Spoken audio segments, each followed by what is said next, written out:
कृपया वो प्रस्थान कर सकते हैं। इस बैठक में केवल सेक्टर के प्रभारी और सेक्टर के प्रवासी रहेंगे। इनके साथ में मंडल के अध्यक्ष, मंडल के प्रभारी और मंडल के योगी जी जीतेंगे, भाजपा की सरकार और मजबूत होगी, मोदी जी के सपने पूरे होंगे, उत्तर प्रदेश का विकास होगा और टुंडला का विकास होगा। अगर होगा तो दोनों हाथों को बिल मिलाओ और ये बुझा दो, ये सपा बसपा माकपा भाकपा को सूचना पहुंचा दो कि जाति के आधार पर चलने वाले लोग हैं, ये संप्रदाय के आधार पर चलने वाले लोग हैं। ये सीएए के धरने में संप्रदाय विशेष को भड़काकर भारतीय जनता पार्टी के खिलाफ एक वातावरण, एक जातीय संघर्ष में, एक सांप्रदायिक संघर्ष को तैयार कराने वाले लोग हैं। ये सब अप्रत्यक्ष रूप में मिलते हैं। हाथरस ऐसी घटनाएं होती है, पता चलता है कि विदेशी शक्तियों के द्वारा फंड लेकर यहाँ पर दंगा कराने की साजिश करने वाले लोग यहाँ पर मौजूद है। यहाँ पर ऐसे लोग मौजूद हैं जो नहीं चाहते कि उत्तर प्रदेश की तरक्की हो। आज मुख्यमंत्री ने 1 डिस्ट्रिक्ट 1 प्रोडक्ट के आधार पर जगह जगह छोटे छोटे उद्योगों को लगाने का काम किया है। इन्वेस्टमेंट आज चीन से कंपनियां छोड़ रही हैं, तो वियतनाम और कोरिया नहीं जा रही, वो हिंदुस्तान में आ रही और हिंदुस्तान में भी उत्तर प्रदेश में आ रही है। कल ही सैमसंग का एक बहुत बड़ा करार हुआ है और सैमसंग अपना मशीनों को लेकर चीन को छोड़कर वो उत्तर प्रदेश में आई है और उत्तर प्रदेश में आने के बाद में उत्तर प्रदेश में अपनी बड़ी भारी फैक्ट्री लगाकर हजारों लोगों को यहाँ पर रोजगार देने जा रही है। तो आज उत्तर प्रदेश बढ़ती हुई प्रगति का पंचायत बनकर सामने आ रहा है। योगी आदित्यनाथ जी का सशक्त नेतृत्व आज केवल विकास और विकास पर काम करने वाला है।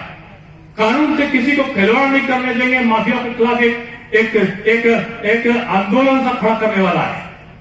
और जो माफिया को प्रश्रय देने वाले लोग हैं आज वो आतंकित हैं और वो नहीं चाहते कि सरकार ऐसी रहे जो माफिया के खिलाफ, बदमाशों के खिलाफ कार्रवाई करे। इसलिए आप सबको ऐसे लोगों से सतर्क रहना है। सपा बसपा को जवाब देने के लिए आपको तैयार होना है। ये दल जाति के आधार पर पैदा हुए, ये दल क्षेत्र के आधार पर पैदा हुए, ये दल फूट दालों की संस्कृति के आधार पर काम कर रहे हैं।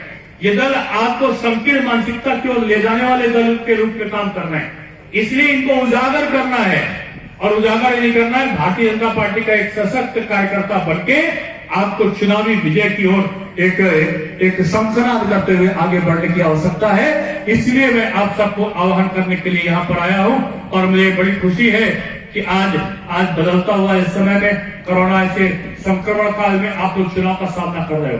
कल माननीय प्रधानमंत्री जी कह रहे थे कि कोरोना गया नहीं है, वायरस अभी जिंदा है और सही में वायरस अभी जिंदा है। क्योंकि भाषण करना था तभी मैंने इसको रखा है, तो मैं लगा के ही बात कर रहा था। आपका ये मास्क जो है ये आपकी रक्षा करने वाला है। चुनाव में लगोगे लेकिन ये मास्क आपका लगा रहेगा।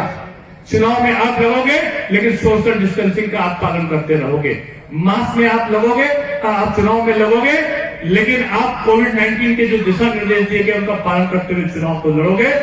विजय आपका चरण छूएगी, मैं ये जानता हूं। इसलिए मैं आप सबसे पूछना चाहता हूं, अगर आप मेरी बात से सहमत हो तो हाथ उठाकर बताना कि आप सहमत हो कि नहीं सहमत। मैं पूछता हूं, प्रेमपाल सिंह धनगर जीतेंगे? या जोर से बोल के बताओ। तरीके से जनता का आकर्षण भारतीय जनता पार्टी के प्रति बढ़ा है, वो इस बात का परिचायक है कि जनता को योगी जी के द्वारा और मोदी जी के द्वारा किया गया विकास पसंद है।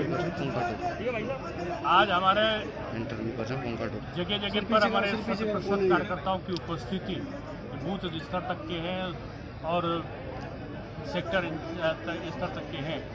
इस बात का परिचायक है कि सब एकजुट होकर कार्यकर्ता लग गया है और उपचुनाव में भारतीय जनता पार्टी की विजय 6 सीट पर 7 सीटों पर भारतीय जनता पार्टी की जो विजय है वो पूरी तरह निश्चित है। जो आज उत्तर प्रदेश में विकास कार्य हुए हैं उनको देखते हुए मैं कह सकता हूँ कि तमाम बाहर की कंपनियां उत्तर प्रदेश में आ रही हैं। अभी मैंने सैमसंग का उदाहरण दिया कि सैमसंग चीन छोड़कर उत्तर प्रदेश आई है और उत्तर प्रदेश में बहुत बड़ी फैक्ट्री अपनी लगाने जा रही है और जिसका सीधा लाभ लोगों को रोजगार से मिलेगा। भारतीय जनता पार्टी के उसमें 3 लाख से ऊपर 3.5 लाख लोगों को हम रोजगार दे चुके हैं और 3 लाख लोगों को और रोजगार देने जा रहे हैं। इनमें केवल सरकारी नौकरियों का हमने जिक्र किया है।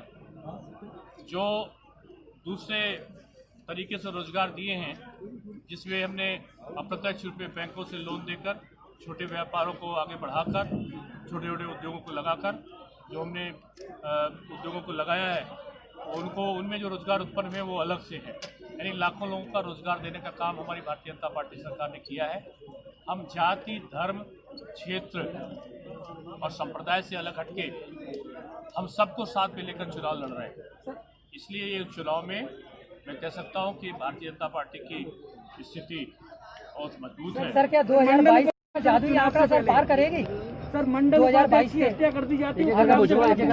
क्या भाजपा 13 शतक पार कर पाएगी विकास के आधार पर, जिस तरीके से जनता 2022 में जो आगामी 2000 चुनाव निश्चित होगा? रूप में भारतीय जनता पार्टी की और बड़े बहुमत से सरकार बनेगी।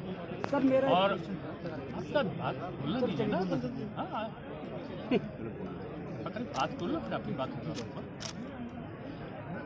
भारतीय जनता पार्टी निश्चित रूप में 2022 में भी अपनी सरकार बनाएगी और भारतीय जनता पार्टी पूरी तरीके से संकल्प है अपने विकास कार्यों के नाते कि हम क्षेत्र में ठीक से काम कर रहे हैं और जनता हमें स्वीकार कर रही है। आपने भी उदाहरण दिया है, क्षेत्र का कोई विषय है, मुझे इसकी जानकारी नहीं, मैं पता करूंगा और शासन को निर्देश दूंगा कि वो कड़ी से कड़ी कार्रवाई। सर, आज आजमगढ़ में एक महिला हो गया, जहाँ जिस चीज़ की जानकारी होगी नहीं, अगर ये इसका व्यवस्था ये है, सीटों को बढ़ाए जाने के लिए व्यवस्था ये है कि यदि विश्वविद्यालय ये समझता है तो संबंधित जिससे जहाँ संबद्धता होती है विश्वविद्यालय की कि सीटों को प्रवेश के लिए और बढ़ाया जाना चाहिए, तो शासन को प्रस्ताव भेजता है, शासन उस पर निर्णय करता है।